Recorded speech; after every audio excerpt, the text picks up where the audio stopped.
Media article 363 article submitted by Wayne Ford, wayne.ford@onlinathans.com, Saturday, the 13th of December, 2003. Tales of Bigfoot legend include sightings in Georgia, even Clark County, by Wayne Ford. Athens Banner Herald. Elkins Creek, where several footprints of an alleged Bigfoot were found, flows into the Flint River in Pike County. Steve Hyde Special. Jack Hovata was hunting in the forests on the Fort Gordon Army Base near Augusta in the fall of 1979 when he saw a huge footprint that would lead to the biggest shock of his life. I thought it was 2 bear tracks, and I didn't know there were bears around here. My son was off to the side and he said, "No dad, that's 1 track." Hovata, who is retired from the military and lives in Augusta, said he kept thinking about the track, so he returned to the area more than a week later to see if he could find what made it. The track was near a thicket that at first Hovata thought was nearly impenetrable until he located a path leading inside. "I got inside and here that thing came. It's not like it was trying to catch me, it was trying to scare me,"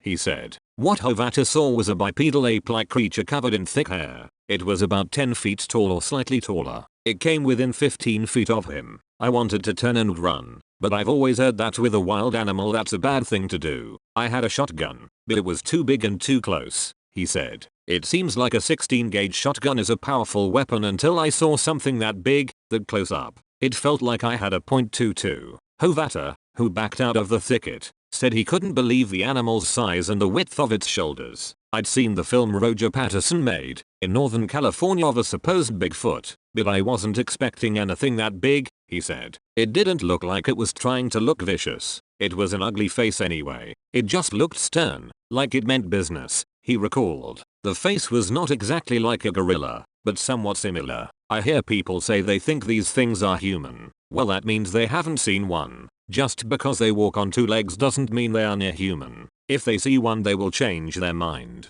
Do the creatures called Bigfoot exist? No one has proven one way or the other, but reported sightings of the creatures are not confined to the Pacific Northwest. In fact, sightings have been reported in all states of the South. John Butler, an Atlanta area special education teacher who is working on his doctorate in education, took an interest in the mystery several years ago. Although he has never seen one, he believes the animals exist based on his research. "Many people still have the misconception," he said, "that Bigfoot is one solitary joker walking around from coast to coast. They don't realize there are many of them." Butler said people have reported sightings from the North Georgia mountains to the South Georgia swamps. "There are still many remote areas relatively untouched by humans," he said. Steve Hyde, who works for a rock company in the Griffin area, searches for the animals in Central and South Georgia. His friend, former Deputy Sheriff James Akin, made a plaster cast of a print that contained dermal ridges, the same kind of ridges that make up fingerprints. The print, which was 17.5 inches long, was found along Elkins Creek in Pike County following reports of barn damage and animals disappearing on a man's farm.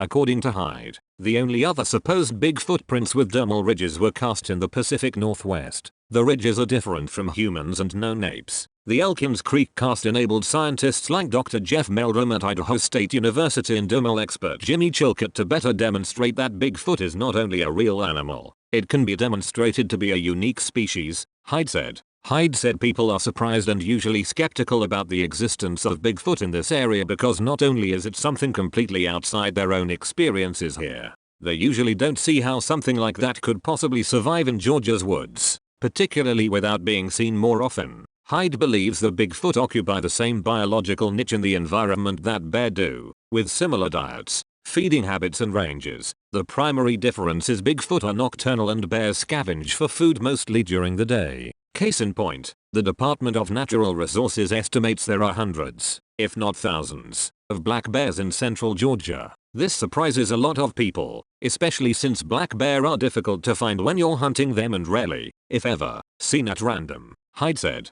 at least 2 organizations listed on the internet collect Bigfoot sighting reports and both have ample reports from Georgia. Both groups have said they try to weed out unreliable reports before posting them on the website. The Bigfoot Field Researchers organization lists 20 such reports from Georgia. Adjacent counties show 53 reports in Florida, 20 in South Carolina and 29 in Tennessee. In comparison, Washington state has 285 reports. The Gulf Coast Bigfoot Research Organization shows 17 counties in Georgia with Bigfoot reports. At least one sighting of a creature near Athens is claimed by a man who has been in law enforcement for 33 years, now involved in jail administration. The officer, who declined to have his name used, was a young deputy for the Clark County Sheriff's Office in 1971 when he and a partner were called to a report of a suspicious prowler outside a trucking business north of Athens. Back then, it was a rural area. When we got out of the car, there was this god-awful smell, he recalled. At least 2 people were there burning something in old oil drums, but it wasn't the smoke they smelled. We were talking and somebody said,